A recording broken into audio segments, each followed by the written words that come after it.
If the Earth were a grape, how far would the stars be? The scale of the universe is so immense that it is difficult to imagine the relative distance between celestial objects.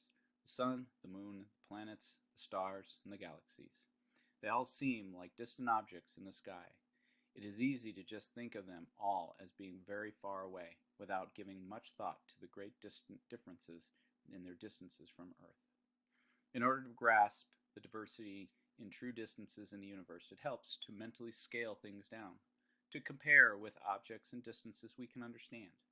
How far away would these objects be if Earth, which is actually about 8,000 miles in diameter, were the size of a grape, or about 1/2 inch in diameter?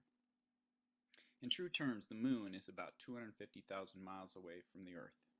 In our scaled down model, in which the Earth is a grape, the Moon would be as large as a green pea and only about 16 inches away. That doesn't seem very far. It would be like the height of about 32 grapes, or Earths, stacked on top of each other. It takes human spacecrafts only a few days to get to the Moon. The Sun is actually about 93 million miles away, or roughly 400 times farther than the Moon. In astronomical terms, it is quite close to us. Light from the Sun takes about 8 minutes to reach us. In our scaled down universe, the Sun would be the size of a giant beach ball, about 4 feet wide. It would be about 490 feet away, about 163 yards, or about as far as one of Mickey Mantle's longest home runs.